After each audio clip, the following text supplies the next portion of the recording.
Bayangkan berjalan di jalanan kuno Athena, di mana para filsuf berbicara tentang kebijaksanaan dan keberanian. Di antara mereka, para Stoik berdiri teguh, mengajarkan seni hidup yang baik melalui ketenangan dan kekuatan batin.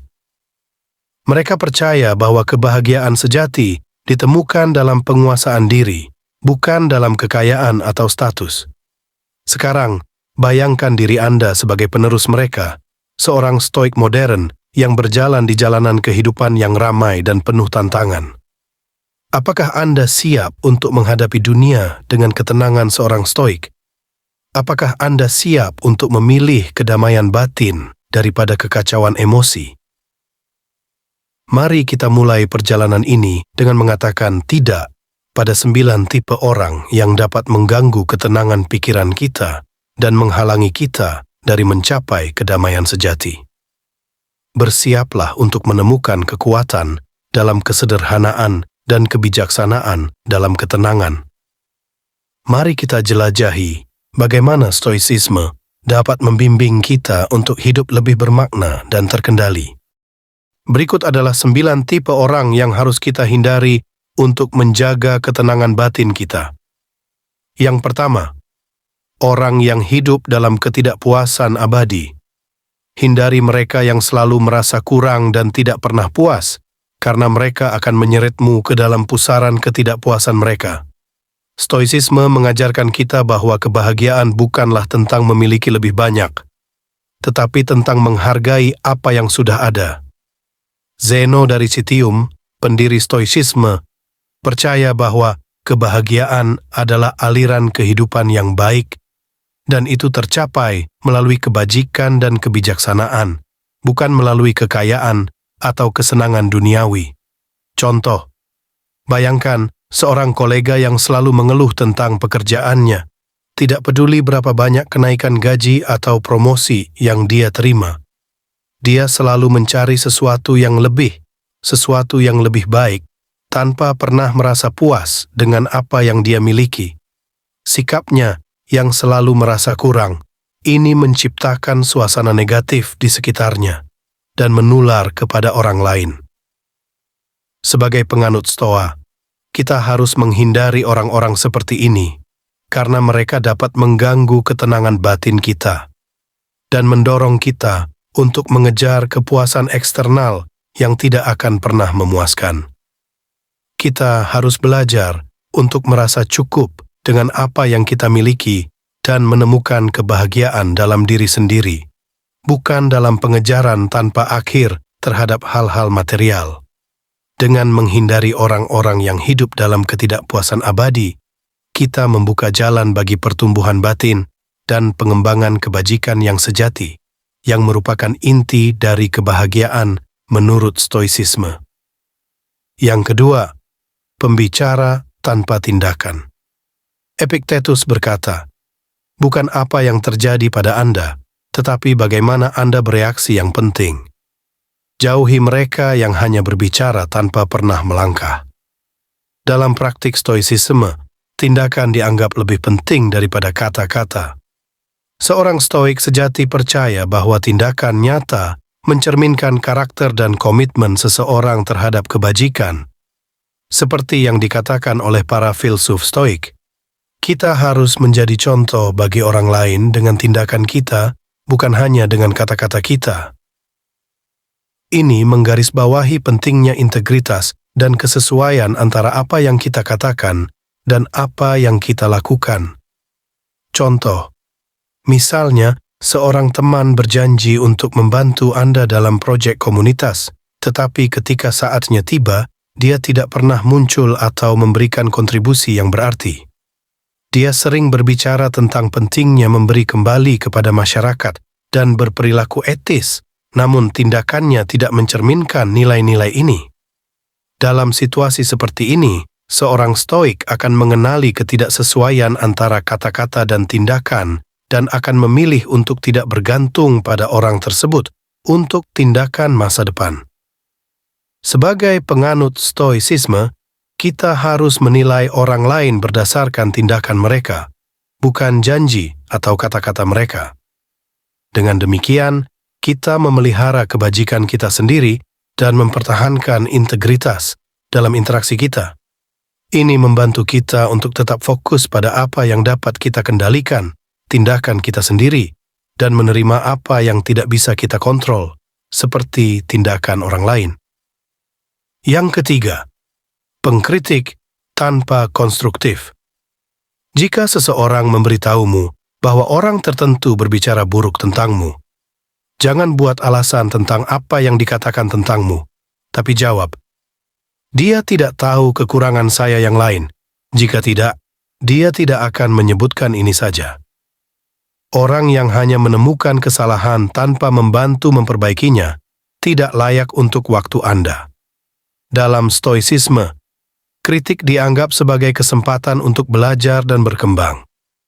Filsuf Stoik mengajarkan bahwa kita harus menerima kritik dengan sikap tenang dan bijaksana, menggunakan kritik tersebut untuk memperbaiki diri kita sendiri jika memang valid. Jika seseorang memberitahumu bahwa orang tertentu berbicara buruk tentangmu, jangan buat alasan tentang apa yang dikatakan tentangmu, tapi jawab, "Dia tidak tahu kekurangan saya yang lain. Jika tidak, dia tidak akan menyebutkan ini saja." Ini menunjukkan bahwa kita harus mempertimbangkan kritik dengan objektif dan tidak terburu-buru dalam menanggapi.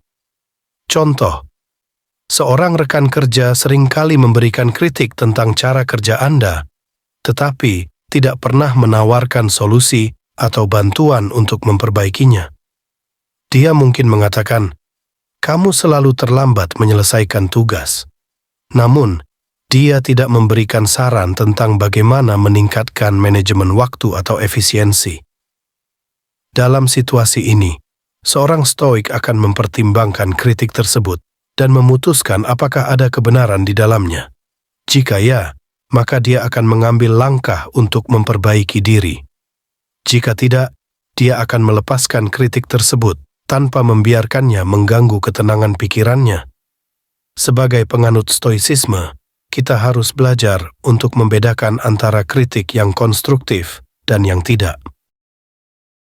Kita harus menerima kritik yang membantu kita tumbuh dan mengabaikan kritik yang tidak berdasar atau hanya bertujuan untuk merendahkan. Dengan cara ini, kita dapat menjaga ketenangan batin dan tetap fokus pada pertumbuhan pribadi kita. Poin yang keempat adalah pencari konflik.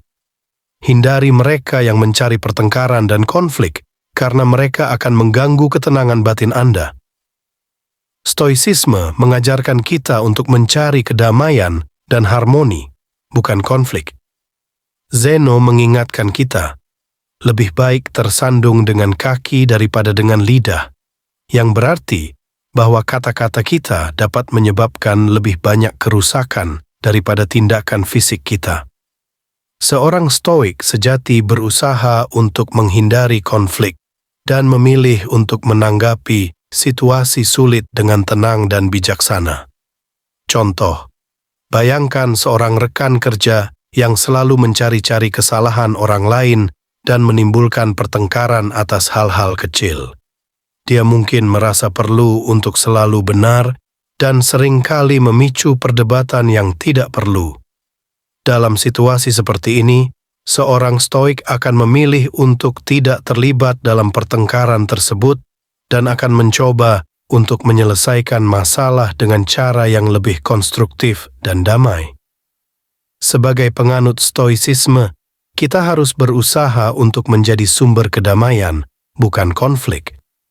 Kita harus mengendalikan emosi kita dan tidak membiarkan diri kita terbawa oleh pertengkaran yang tidak produktif. Dengan demikian, kita dapat menjaga ketenangan batin dan fokus pada apa yang benar-benar penting, pertumbuhan batin dan kebijaksanaan. Poin kelima adalah pemilik ego yang besar. Hanya yang terdidik yang bebas, kata Epictetus. Mereka yang terjebak dalam ego mereka sendiri tidak akan pernah bisa melihat dunia dari perspektif yang lebih luas. Stoicisme mengajarkan kita pentingnya kerendahan hati dan kesadaran diri. Marcus Aurelius menekankan bahwa kita semua adalah sama. Tidak peduli seberapa besar pencapaian atau kekuasaan yang kita miliki, kita semua akan mati. Dan pada akhirnya, kita semua akan kembali ke tanah. Kamu mungkin menjadi penting bagi beberapa orang di dunia ini, tetapi alam semesta dan sejarahnya tidak akan peduli jika kamu ada atau tidak. Kata Marcus Aurelius, ego hanya mengarah pada penipuan diri dan akan menghalangi kemampuan kita untuk menjadi pribadi yang lebih baik. Contoh, seorang manajer yang sukses mungkin memiliki kecenderungan untuk merasa lebih unggul dari bawahannya.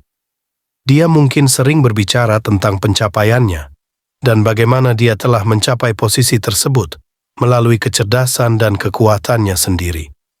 Namun, sikap ini dapat menciptakan jarak antara dia dan timnya dan mencegah dia dari melihat nilai dalam ide-ide dan kontribusi orang lain. Seorang stoik akan mengenali bahwa sikap egois ini tidak hanya merugikan hubungan interpersonal, tetapi juga menghalangi pertumbuhan pribadi dan profesional. Sebagai penganut stoicisme, kita harus berusaha untuk mengatasi ego kita dan menghargai setiap individu, tidak peduli posisi atau status mereka. Dengan menghindari orang-orang dengan ego yang besar, kita menjaga kerendahan hati kita dan membuka diri terhadap pembelajaran dan pertumbuhan yang berkelanjutan. Ini memungkinkan kita untuk tetap terhubung dengan orang lain dan dengan nilai-nilai stoik yang kita pegang teguh. Yang keenam, pengeluh kronis. Jauhi mereka yang selalu mengeluh dan tidak pernah bersyukur. Stoicisme mengajarkan kita untuk menghargai apa yang kita miliki dan menerima kenyataan hidup dengan tenang. Dia adalah orang bijak yang tidak berduka atas hal-hal yang tidak dia miliki, tetapi bersukacita atas yang dia miliki, kata Epictetus. Sikap ini membantu kita untuk tetap tenang dan fokus pada aspek positif kehidupan daripada terjebak dalam siklus keluhan yang tidak ada habisnya. Contoh, bayangkan seorang teman yang selalu mengeluh tentang cuaca, pekerjaannya, atau situasi sosialnya. Setiap percakapan dengan dia tampaknya dipenuhi dengan negativitas dan ketidakpuasan. Dia jarang melihat sisi baik dari situasi atau mengakui hal-hal baik yang terjadi dalam hidupnya. Sebagai penganut stoicisme, kita harus menghindari orang-orang seperti ini, karena mereka dapat menyeret kita ke dalam pola pikir negatif mereka dan menghalangi kita dari melihat keindahan dan peluang yang ada di sekitar kita. Dengan menghindari pengeluh kronis, kita memelihara rasa syukur dan mengakui bahwa meskipun hidup tidak sempurna, masih banyak hal yang dapat kita syukuri. Ini membantu kita untuk tetap berpikir positif dan menghadapi tantangan dengan sikap yang lebih konstruktif. Poin ketujuh adalah penghindar tanggung jawab. Hindari mereka yang tidak mau mengambil tanggung jawab atas tindakan mereka.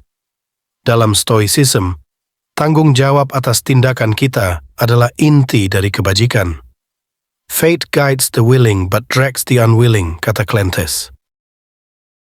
Ini berarti bahwa kita harus menerima konsekuensi dari tindakan kita dan tidak menyalahkan orang lain atau keadaan. Kita memiliki kekuatan untuk memilih bagaimana kita bereaksi terhadap apa yang terjadi pada kita, dan itulah yang menentukan karakter kita. Contoh, seorang pemimpin tim yang proyeknya gagal mungkin cenderung menyalahkan anggota timnya atau kekurangan sumber daya. Namun, seorang stoik akan mengakui bahwa sebagai pemimpin, dia memiliki tanggung jawab untuk mengantisipasi hambatan dan mengarahkan timnya menuju kesuksesan. Dia akan menerima kegagalannya, belajar darinya, dan menggunakan pengalaman tersebut untuk memperbaiki diri dan metodenya di masa depan. Sebagai penganut stoicisme, kita harus mengakui bahwa kita adalah arsitek dari nasib kita sendiri. Dengan menghindari orang-orang yang menghindari tanggung jawab, kita memelihara keberanian dan integritas, dan kita memperkuat kemampuan kita untuk menghadapi tantangan dengan kepala tegak. Poin ke-8 adalah pemarah dan penuh dendam. Jauhi mereka yang mudah marah dan menyimpan dendam, karena mereka tidak akan menemukan kedamaian dalam diri mereka sendiri. Stoicisme mengajarkan kita untuk melepaskan emosi negatif, seperti kemarahan dan dendam. Filsuf Stoik memandang kemarahan bukan sebagai respons yang bermanfaat, tetapi sebagai gangguan terhadap ketenangan batin dan kebijaksanaan. Seek not the good in external things, seek it in yourselves, kata Epictetus. Ini berarti bahwa kita harus mencari kedamaian dan kebaikan dalam diri kita sendiri, bukan melalui balas dendam atau memelihara rasa sakit dari masa lalu. Contoh, bayangkan seorang teman yang tidak bisa melupakan kesalahan yang dilakukan orang lain padanya bertahun-tahun yang lalu. Dia terus-menerus membicarakan bagaimana dia telah disakiti dan berencana untuk membalas dendam. Sikap ini tidak hanya menghalangi dia dari mengalami kedamaian batin, tetapi juga menciptakan lingkungan yang penuh dengan ketegangan dan negativitas. Seorang stoik akan memilih untuk memaafkan dan melanjutkan hidupnya. Dia mengakui bahwa orang melakukan kesalahan karena ketidaktahuan, bukan karena kejahatan. Dengan memaafkan, kita melepaskan diri dari emosi destruktif dan mempertahankan ketenangan batin kita. Kita belajar untuk menerima kekurangan manusia dan bergerak maju dengan pemahaman dan kasih sayang. Dengan menghindari orang-orang yang pemarah dan penuh dendam, kita menjaga ketenangan batin kita dan membuka jalan bagi pertumbuhan pribadi dan spiritual. Kita menjadi contoh kebijaksanaan dan ketabahan, menunjukkan bahwa kekuatan sejati terletak dalam kemampuan untuk memaafkan dan mencintai. Poin ke-9 tentang pengganggu ketenangan. Orang tidak terganggu oleh hal-hal, tetapi oleh pandangan mereka terhadap hal-hal tersebut, kata Epictetus. Hindari mereka yang mengganggu ketenangan pikiran Anda dengan pandangan negatif mereka. Kita, sebagai penganut Stoa, harus selalu ingat bahwa kekuatan kita terletak dalam pengendalian diri dan ketabahan.